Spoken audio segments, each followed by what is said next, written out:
കാട്ടാനശല്യം ഉൾപ്പെടെയുള്ള വന്യജീവി പ്രശ്നങ്ങൾക്ക് ശാശ്വത പരിഹാരം ആവശ്യപ്പെട്ട് മലയോര കർഷക സംരക്ഷണ സമിതിയുടെ നേതൃത്വത്തിൽ പാലപ്പിള്ളി ഫോറസ്റ്റ് ഓഫീസിലേക്ക് ബഹുജന മാർച്ച് സംഘടിപ്പിച്ചു. മലയോരം തോട്ടം മേഖലയെ സംരക്ഷിക്കുക, കാട്ടാനശല്യം തടയാൻ ട്രെഞ്ച് സ്ഥാപിക്കുക, മുഴുവൻ സമയവും റാപ്പിഡ് റെസ്പോൺസ് ടീം സേവനം ഉറപ്പാക്കുക, ജനങ്ങളുടെ ജീവനും സ്വത്തിനും സംരക്ഷണം നൽകുക തുടങ്ങിയ ആവശ്യങ്ങൾ ഉന്നയിച്ചാണ് മാർച്ച് സംഘടിപ്പിച്ചത്. പൗണ്ട് സെന്ററിൽ നിന്ന് ആരംഭിച്ച മാർച്ച് പാലപ്പിള്ളി ഫോറസ്റ്റ് ഓഫീസിന് മുന്നിൽ സമാപിച്ചു. തുടർന്ന് നടന്ന പ്രതിഷേധ യോഗത്തിൽ ജില്ലാ പഞ്ചായത്ത് അംഗം EA ഓമന അധ്യക്ഷത വഹിച്ചു. TS മുകുന്ദൻ, MA മജീദ് എന്നിവർ ഉൾപ്പെടെയുള്ള നേതാക്കൾ സംസാരിച്ചു.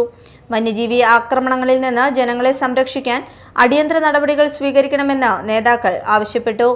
ആനകൾ രാവും പകലും ജനങ്ങളുടെ വീടിന് മുൻപിലും പിറകിലും പറമ്പിലുമൊക്കെയായി ജീവിതം കഴിച്ചിട്ടും ജനങ്ങൾ ഭീതിയോടെ നെട്ടോട്ടമോടിയിട്ടും അവിടേക്ക് തിരിഞ്ഞു നോക്കാതെ അതിനുവേണ്ടി ഒരു പരിഹാരവും കാണാത്ത ഒരു ഫോറസ്റ്റ് ഡിപ്പാർട്ട്മെന്റ് ഉണ്ടായിരുന്നു. അവിടേക്ക് മലയോര മേഖല പാവപ്പെട്ട കർഷകർ, പാവപ്പെട്ട ജനങ്ങൾ മുഷിഞ്ഞ വേഷത്തോടെ ഈ ഫോറസ്റ്റ് ഓഫീസിലേക്ക് വരികയും എന്ത് ചെയ്യണമെന്ന് ഞങ്ങൾ നിർദ്ദേശം വെച്ചു, ഈ ആനകളെ കാട്ടിലേക്ക് തുരത്തണമെന്ന്. അങ്ങനെ വളരെ വലിയൊരു പ്രയത്നം നടത്തിയ കേരളത്തിൽ ആദ്യമായി മലയോര മേഖലകളിൽ വന്നെത്തിയ കാട്ടാനകളെ അവിടെയുള്ള 200ഓളം ചെറുപ്പക്കാരെ അണിനിരത്തിക്കൊണ്ട് കാട്ടിലേക്ക് വിട്ട ഒരു ചരിത്രം ഈ മലയോര മേഖലയിൽ കാവരമ്പള്ളി പുലിക്കണ്ണി പ്രദേശത്ത് നിലനിൽക്കുകയാണ്. Media time, Thrissur.